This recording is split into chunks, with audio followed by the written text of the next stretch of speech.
Are you ready? I'm Vin. I'm Sori. And this is Dreamcatcher. Boca. For the big homie. Revo. Or the Revolutionist. Depending on how you want to look at it. Depending on how you want to look at it. We are doing a live recording, so we've got the chat here. We've got all our friends here. Yep. Everybody gets to see our fights on... Well, it's not our fights. It's Sori irrationally fighting me for no reason, and Perkinos agrees with me. So does Steven. And so if Perkinos, we all know. I still think you should make it up to me. Perkinos and Steven agree on something, then Vin is right. Okay. You should make it up to me. So that's happening. Okay, we're doing a song from one of our favorite villagers on the planet, the big homie Revo. We had to make sure that it was his identity, which we did. Sori has a very important process for doing the identity thing. Yep. And so, dear listener, if you would like your song... Revo's in a special spot all of his own and no one else. Right, he's the one that has his own section. He's the only one. He has his own section on that I don't trust anybody else. No. Okay. No, he just knew what he wanted and it was the best way to do it. Revo, the guy's legendary. Yep. He's legendary. Okay, so, dear listener, if you would like your song reviewed and featured in the live listens, very, very simple. All you gotta do, 125 gets you straight to the head of the line. Vin and Sori merch at gmail.com on PayPal, or you can do it on Patreon. That's the filthy capitalist option that Sori enjoys because she's a filthy capitalist. Or if you want to do the community option, which we just did a True Cult Alliance option. $1 at the gate gets you to Patreon. You pull your points together. That helps determine what songs that we review.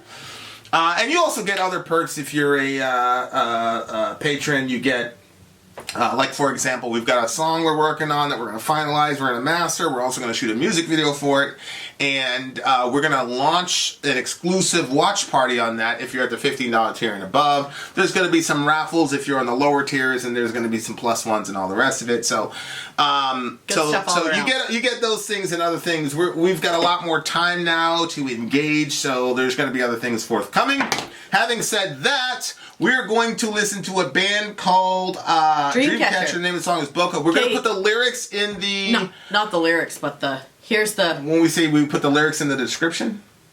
For the audience? Yeah. Or are you just going to overlay the lyrics over? No, because we're going to have the little video going probably. So. Okay. Yep. Let's go. Here we go. Dreamcatcher Boca, let's go.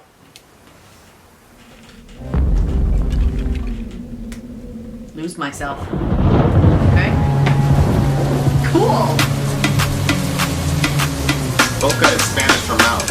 모든 타깃은 날 향해 있어 말 없이 베이는 상처 말 안 해도 알 수 있어 아무런 표정도 없이 넌 이미 익숙하단 듯이 벗어나지 못해 but I know Hold up, yeah I'm a geek, the big paradox 쉽게 생각하면 널 지키는 killer 지옥 끝에선 다 하나같이 bitter 입을 걸어 잠궈 freeze off 이유 없는 시선 우리만의 question 죄의식은 이미 그들에게 없어 막을 수 없이 사무치는 맘 참지 못했던 난 너를 위해서 먹구름의 사이 깊어지는 밤 내려털었던 날 줬던 날 굳게 가로잠 끌게 볼까 Where is the love 가시 같은 그 말로 널 아프게 한다면 열지 못하게 볼까 Yeah, 눈 감아서 막혀 넌 도망쳐만 밟지 넌 뒷걸음만 쳤다면 거기서 변하지 않아 뻔하지 no Get the key, set you free 너 이제 그만둬 숨바꼭질 바짝 따라와 more dark coming up Lock the door 막을 수 없이 사무치는 맘 참지 못했던 난 너를 위해서 불어오는 건 거친 바람과 내려털었던 날 줬던 날 굳게 가로잠 끌게 볼까 Where is the love 가시 같은 그 말로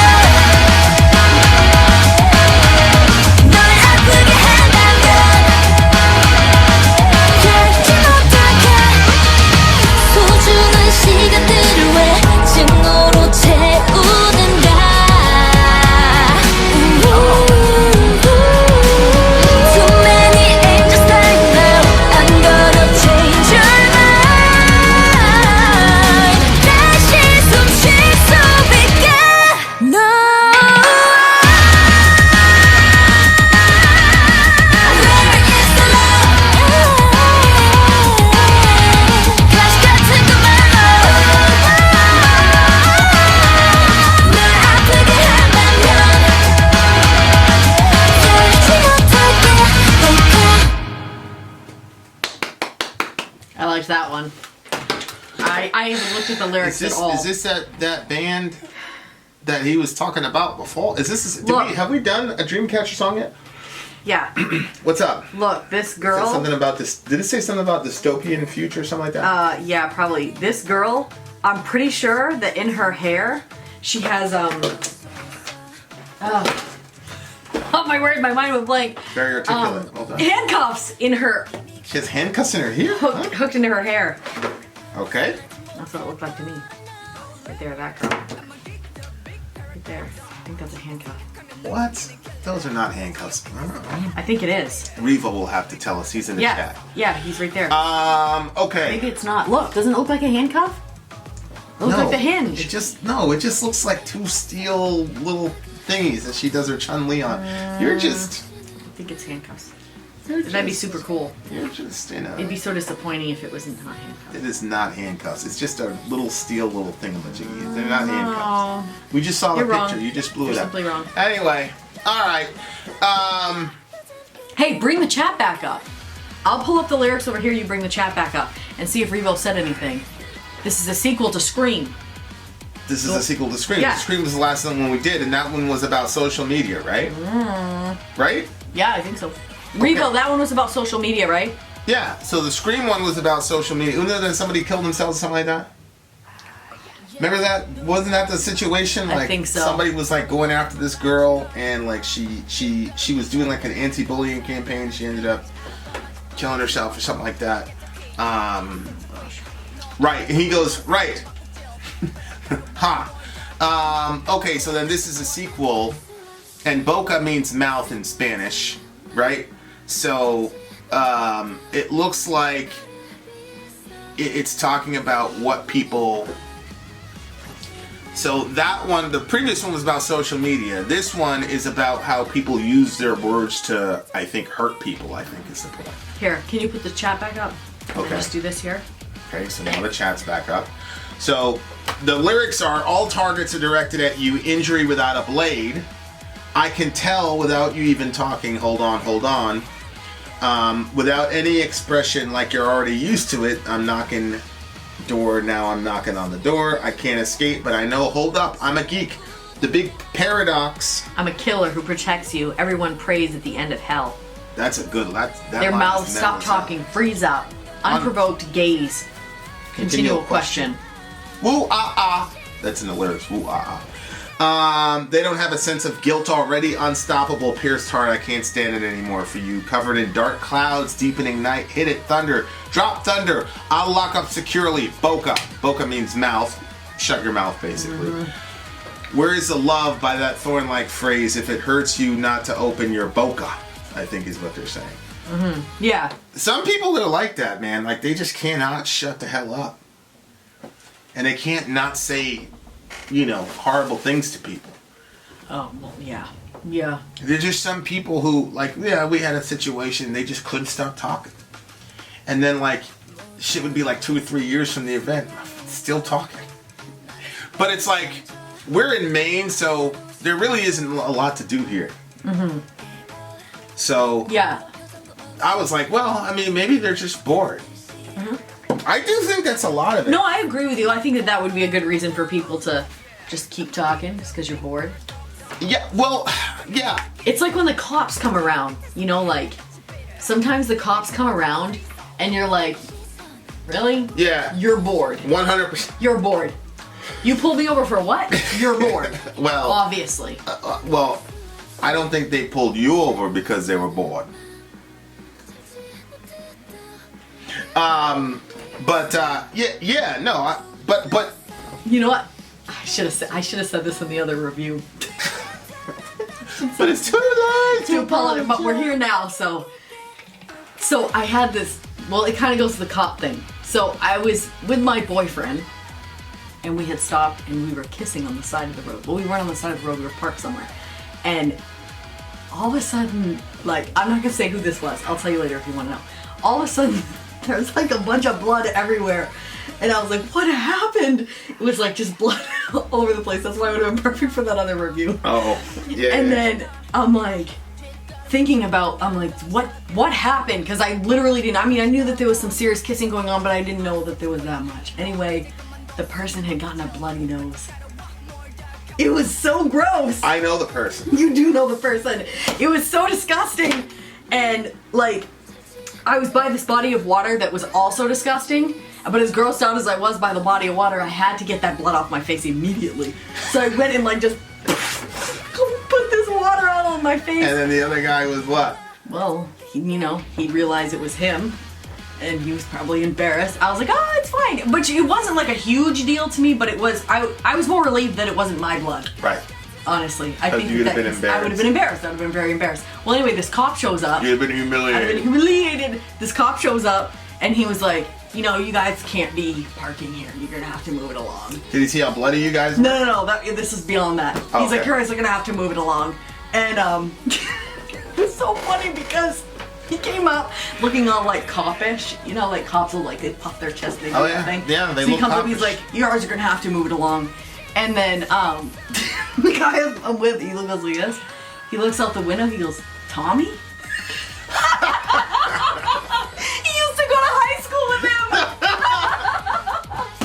him. The guy goes, yeah, what's up, so-and-so? He goes, so you're serious right now? And then he goes, yeah, I'm serious, you guys are gonna have to move it along. Tommy was cock blocking. He's like, how the hell did that guy end up with that girl? So He was hating. Stop hating, nigga. Well, He went somewhere actually, do me a solid, buddy. Thanks. Tommy? Steven goes, Sori was allowed to kiss boys? No, I she wasn't allowed to. That's why I was with him in his vehicle somewhere else. She was just out there doing her dirt, you know what I'm saying? Doing my dirt, please, yeah, babe. you were doing your dirt. I wasn't in no car kissing no broad like that. Yes, Steven, that's exactly what's happening. It's disgusting. I was not kissing no girl. I wasn't kissing no girl in no car, getting pulled over by no police. I wasn't doing none of that stuff. How old were you? You're like 20 something? No, I was in my 20s, yeah. I wasn't doing that shit in my 20s, bro. No, you were not. If I'd have been by All a body, work and no play. if I'd have been by a body of water, and I'd have been trying to like jump in or something like that with some steel boots or whatever, Steel boots, or babe. you know, sleep with the fish, whatever. But hey, it didn't happen. So here we are. Here we are. Didn't that happen to us one time? Didn't the cops show up and like we weren't doing anything? We were live streaming something.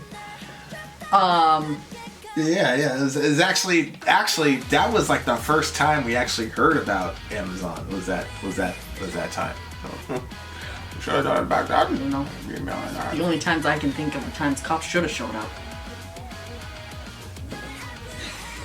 I cannot believe you just said that in front of these people. You're the worst.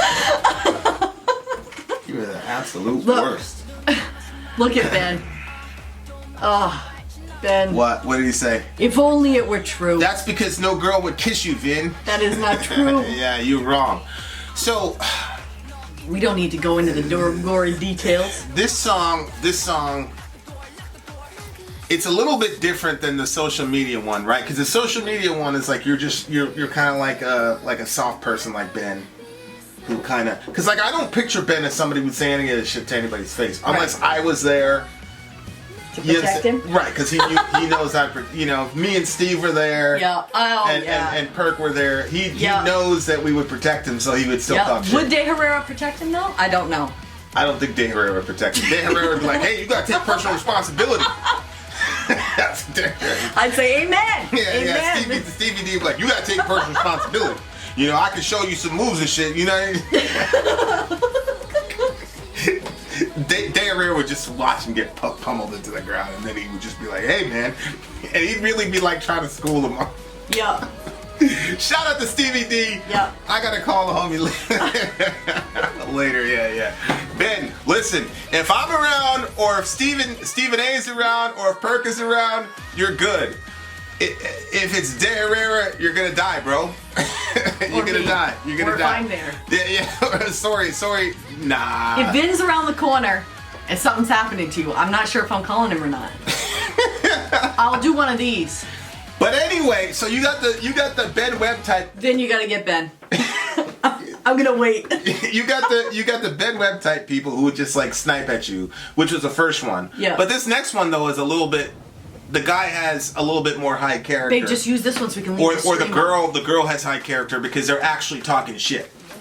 Oh, look here. But that's the whole sticks and stones will break my bones, but words will never hurt me, which is a complete lie. Not true. That's completely untrue. That's why Ben's sad right now. Like words absolutely hurt people. They completely damage and destroy people. And I'm not. It was a lesson that took me a very, very long time to learn, because when I first came to this country, we were going to school in Saco. So me and my brother, these two black boys in the all-white school in the 80s, and the first day, kids are nigger this, nigger that, blah, blah, blah, and I'd go home, I'm like, Mom, what's this? And she's like, oh, it's a white boy saying, just punch him in the mouth. Prince. Yeah, punch him in the mouth next time I say something. I was like, all right, cool. So I grew up really not being affected by words because, I had my mom was sort of like God to me, so she told me not to worry about it. I didn't care. I did care about what she said to me. That would, but other people, I didn't really care. So I actually had that philosophy for, even into my adult life, I had that philosophy, like, oh, that's just words. And to some degree, like I still do, like during the whole Trump era, I was like, I don't care. I don't care what he says. I don't care that he told Ilhan to go home or whatever. And I still don't, because that's not what he said. But you get the point, like, this whole thing where everybody gets triggered by every little thing that somebody says on Twitter and Facebook is to me an overcorrection. But you cannot deny, like, what I think this song is talking about is not some like random drive-by on Twitter. It's like you're going to school and people will just not stop picking at you, or you're at work and they're picking at you and picking at you. There's that one person in the pecking order that people just keep talking shit to, or even in family systems, right? I was literally just thinking that. Right, where like there's one kid here that gets triggered by words. Like, and there's really only one. Johan, he gets triggered by, the other one's not so much. Like, I've never seen it happen, but he gets triggered by words. He does, and when he gets triggered, man, he got triggered the other night, and he said, Dorian! What did he say? Dorian! You are not my brother anymore! I disown you! I said, okay, he's very upset right now. He needs some space. You should have warned me of that shit before I take a sip of my Red Bull, you evil broad. What did he say? You're not my brother anymore? Yeah, you're not my brother anymore. I disown you. Oh my God. It was so dramatic. And then whenever like Johan says, like Dorian always kind of has this like, how is Dorian looking at him? He was just like, I feel like what precipitated that was meant to bring that about. Meant to bring what about? His reaction. Oh, 100%. We used to do stuff to trigger my brother too. Like, it was fun. Yeah. I keep telling him, I'd say, look, people are gonna control you. If you do that. Your brother or Johan? Oh, I didn't warn my brother. Are you kidding me? Oh yeah, I warn Johan all the time. I warn him about that all the time. But on the other side, like, words absolutely do hurt people. And the closer you are in proximity to people, then and yeah, like, on the one hand, like, I want to teach Johan, like, yeah, definitely, bro. Like, if you react to every crazy thing that your brother says, people are going to control you for your whole life. And I want him to get that skill down. Because being able to, cut off that fuse is important. Because the more you react to it, the more people are going to do it. I think that some people are more affected by words than other people. I think everybody kind of can get affected, but some people more than others. For instance, I think that I don't even really know what happened that got Johan to that point. But the fact that he thought that saying I disown you as my brother, he thought those words were going to cut real deep. And that's what he was intending to do. Well, that's because he's projecting himself onto his brother. Because if his brother said that to him, that would really hurt him. Right. I think they got into a fight a couple years ago and Dorian said that, didn't he? And there is some big thing, and I remember there being a big thing, but I'm not sure who said it to who. I almost want to say I always just remember Johan being the one saying it. He always takes it to that level because he can't beat anybody up. He can't put his hands on Sayla, and Sayla never really antagonizes him. Well, he can't. He knows he can't put his hands on Sayla. I've been seeing her poke at him. He knows I mean, he can try to put his hands on Zoe. She'll kill him. We've got video evidence of that, and he definitely can't do anything with his brother. So so like on the one hand, like I want to teach him that skill. Like you got to cut that fuse off at the root because the less you react to it, the less is going to happen. But on the other hand, we got to do a better job at going after the other kids, saying stop going after your brother because that's really, really hurtful. And so I'm more inclined to say, come on, Johan, you got to figure your way around that. But on the other hand, we really should stop them from picking at him. Well, it's always usually one of those things where he'll go at them. Right. Yes, that's true. Then somebody turns and pokes back, and he's appalled the fact that they poked back. So it just, and honestly, I agree. To be 100 with you, when you have so many kids and everybody's talking, like it's not like you hear every conversation that takes place, Yeah, but he gets the worst of it. No, and I get it. It's very rare that there's an unprovoked situation with Johan. He generally, he causes his own misery. But the point is that words actually can really. We know this, especially in the metal community. People kill themselves over that shit. Mm-hmm. And society's always overcorrect. So it's like, oh, do you need a safe space and blah blah blah, like. So there are like situations where like people are like, oh, I need a safe space and it's gone way too far and you can't say anything contrary to anything. It's a microaggression, blah, blah, blah.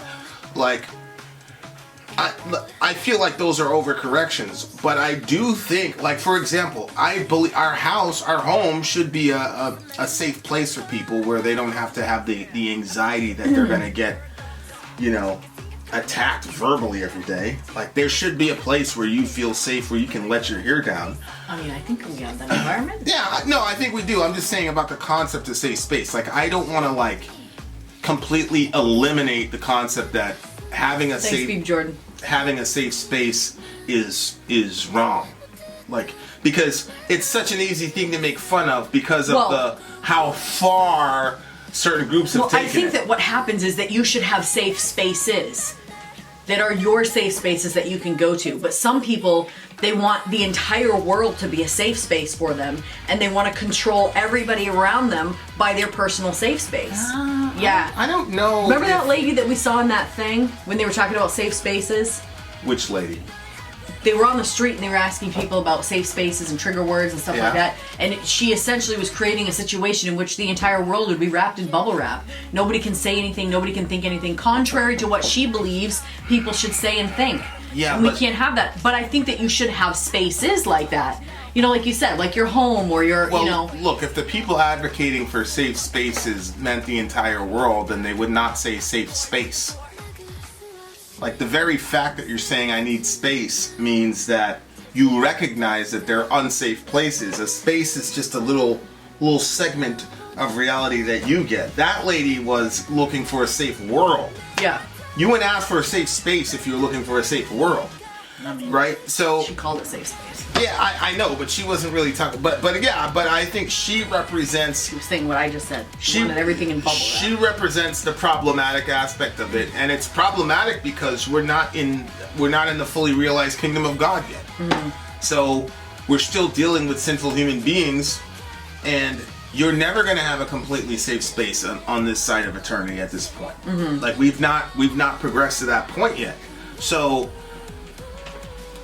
the best that you could do is have certain spaces where you are safe, and I do think that that's valid. I don't care how macho you are. Oh no, I think that's absolutely important. Yeah, but because here's what happens. I think it's healthy. Here's what happens because there's an overcorrection at times. So that lady would represent the overcorrection, where you want a safe world, which really. Then the term safe becomes completely subjectivized. What does that mean? Mm-hmm. Like, for example, to a homophobic person, a gay person is not safe. Mm-hmm. So what do? Do we go with the sensibilities and the sensitivities of the homophobe and throw the gay guy out because he doesn't feel safe in the same space? Because there are people who are legitimately afraid of. So, that represents an overcorrection of a certain type of worldview. But I think it gets mocked over and, oh, do you need a safe space? It's like, yeah, everybody needs a place where they can let their hair down. They know they're going to be accepted. They know people aren't going to verbally attack them, yada, yada, yada. And, you know, there are some people who have an unhealthy desire for conflict, like myself, who I enjoy that shit. And that's because I'm a recovering violence addict, and so because I can no longer engage in extreme forms of violence, so but it's different because I've been in exposed to extreme forms of violence. So there is a certain type of rush that you get when you engage in that stuff. There is the risk and I don't know if I'm gonna, like, it gives you a certain high that I really, to some, that's why I say like recovering violence addict, because the endorphins and shit that gets released, it's higher than any drug will tell you, depending on how extreme the situation is. So a person like me, it looks like, oh, he's impervious to whatever, and it's like, well, yeah, that's because this guy is probably self-traumatized, so now his body doesn't know how to function without that constant adrenaline rush, so now he gets to, and that's why, like, there's certain forms and whatever I completely pulled out of. You know, it's a New Year's resolution. I'm like, I'm out. You know, because it's just like, okay, it's just not healthy, and you're not being helpful to people because, you know, everything is now some, like, you know, combat or whatever, and other people who haven't been exposed to all that violence are like, what the hell? You know, and they're wounded and they're hurt, but they're not going to tell you, oh, Vin, you hurt my feelings, so they're going to come, oh, you stupid this, blah, blah, blah. You know what I'm saying? And so I recognize that about myself. It's like, okay, but like a lot, you know, hopefully in 5-10 years, you know, now I'll be like a normal person, and that stuff will bother me instead of like get me to, ooh, there's a conflict. Yeah. Somebody said something dumb. Hey, you know what I mean? Hopefully, you know, I hope I get to a point at some point where that stuff actually bothers me. And today is also one of the birthday of one of the members of the band, so there you go. So I think that's Holly Hawks in the house. Shout out to Holly Hawks. I think that's important. I think, you know, sometimes like we just need to shut the hell up, man. And it doesn't matter if you're right or wrong. Like, it doesn't matter. Like, if you see somebody is hurt, just shut up. If you can't say something to heal that person in that moment, shut the hell up. I really, you know, like, if you can't say something nice, don't say nothing. One of those oversimplistic things, right? Mama's wisdom, but that, you know, there's literally human beings that would be on the planet today if somebody had exercised that. Yeah. Yeah, but there comes a point, man, where some people, it's like, they're like, one more time, it's over. And sometimes it gets taken out on themselves, and other times it gets taken out on, unfortunately, their classmates and things like that. So, and I get it, we're not supposed to feel sorry for those people. They're monsters, they're inhuman, blah, blah, blah, they're terrible. And so we shouldn't look into what drove them to that at all, because, you know, they went there, but I think we need to. I think in this song, it looks like that they kind of found some freedom at the end. Where's the love? No, over here. He said, I'll get the key, I'll set you free. You're done playing hide and seek. Follow me closely, more and more. Come on now, lock the door. I don't know, it kind of just seemed like... Lock the door seems to be a metaphor for shut up. I'm not sure if they found freedom. It just looks to me like they're saying, I'll show you how to be a decent human being. Shut the hell up. So, anyway, good message. These girls, they're poppy as hell, but they're good. What do you give it? I'm going to go with a 10. I liked it. 9.8. Vin out. Sori out. Gone. Hey villagers, this is Archero and I'm inviting you to the Village March Madness Tournament. We're doing this as a fundraiser and to get together as a community and have a little bit of fun. If you're not familiar with March Madness, it is a 64-team college basketball tournament. The teams all play in single elimination round tournament style. Final winner is going to be the national champion. There's going to be a page set up on the ESPN website where you can make your guesses who's going to win each game. And we'll have a private group set up just for our village to compete against each other and see who predicted the winners best. To participate, it only costs $1, and all of that is going to go to help other villagers who are in need right now. This is all going to be happening in mid-March. More details are coming very soon about the dates, prizes, and how to join. I'll see you guys there. Keep it metal.